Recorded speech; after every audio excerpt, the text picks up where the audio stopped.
সর্বশেষ অন্তর্বর্তী সরকারের যুব ও ক্রীড়া উপদেষ্টা আসিফ মাহমুদ সজীব ভুঁইয়ার ঘোষিত বাংলাদেশ শুটিং স্পোর্ট ফেডারেশনের অ্যাডহক কমিটি নিয়ে শুরু থেকেই অভিযোগ ছিল অনেকে। এবার বর্তমান অ্যাডহক কমিটি ভেঙে দিয়ে নতুন কমিটি গঠনের দাবি তুলেছেন শুটাররা। কমনওয়েলথ শুটিং ও দক্ষিণ এশিয়ান গেমসে সোনাজয়ী শুটার সাবরিনা সুলতানা সহ সংশ্লিষ্টদের অভিযোগ, বিগত সরকারের প্রভাবে টাকার বিনিময়ে এই কমিটি দেওয়া হয়েছে। দ্রুত এই কমিটি ভেঙে নির্বাচনের মাধ্যমে নতুন নেতৃত্ব আনার আহ্বান তাদের।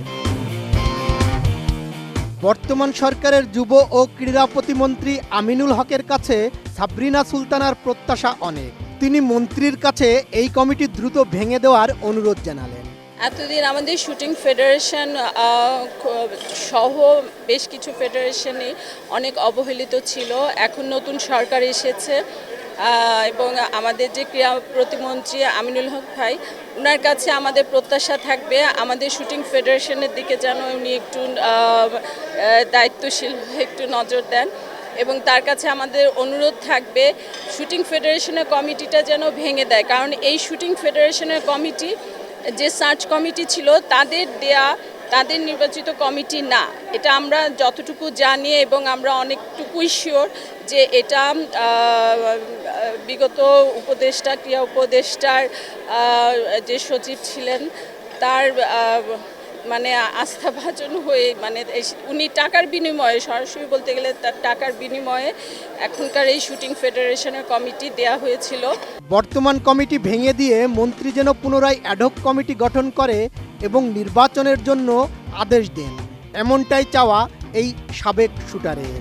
নির্দিষ্টভাবে উল্লেখ করে এই কমিটিগুলো ভাঙতে হবে এবং তার আগে আমি মনে করি যে শুটিং ফেডারেশন সহ অন্যান্য ফেডারেশনের কমিটিগুলো যদি ভেঙে দেওয়া হয় তাহলে আমাদের খেলোয়াড়দের জন্য অনেক ভালো হবে।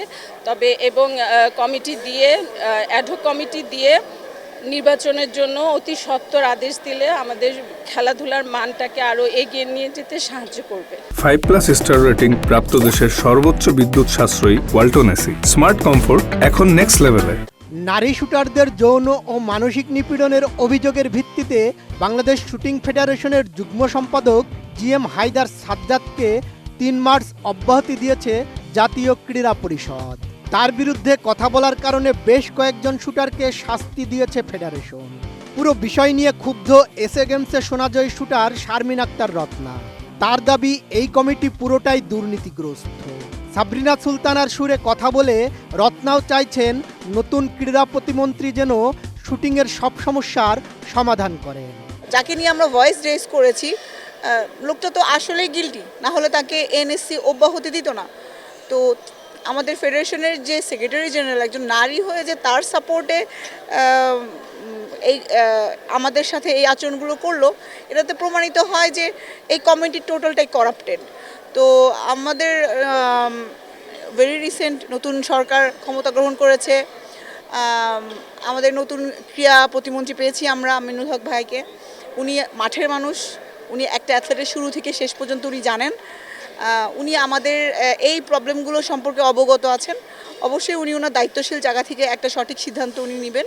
শুধু চেয়ার টিকিয়ে রাখার জন্যই কর্মকর্তারা শুটিং ফেডারেশনে আসেন, এমন দাবি রত্নার। কেউ শুটিংয়ের উন্নতি চান না, বললেন রত্না। শুটিং ফেডারেশনে যে ধরনের বিভেদ সৃষ্টি হয়েছে, এত গ্রুপিং তৈরি হয়েছে, তারা শুধু চেয়ার টিকিয়ে রাখার জন্য এক একজন এক এক রকম করে গ্রুপিং করেছে। তারা অ্যাথলেটদের কথা চিন্তা করে তারা কখনোই ক্ষমতায় আসেনি বা ক্ষমতার লড়াইয়ে নামেনি। তারা সম্পূর্ণ নিজেদের চেয়ারটা কীভাবে নিবে, ওনাদের উদ্দেশ্যই সেটা।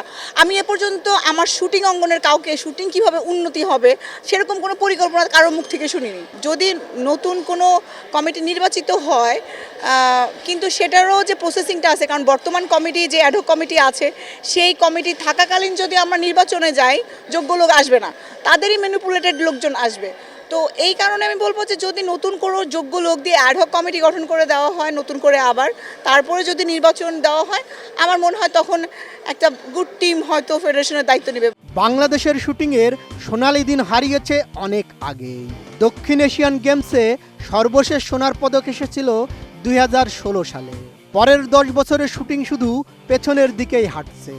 নতুন মন্ত্রীর কাছে শুটারদের চাওয়া যেন অচিরেই শুটিংয়ের কালো মেঘ সরিয়ে নতুন করে কমিটি ঘোষণা করেন, যাতে শুটারদের অনুশীলন আর প্রতিযোগিতায় মুখর হয়ে ওঠে ফেডারেশন। বদিউজ্জামান মিলন, এটিএন নিউজ।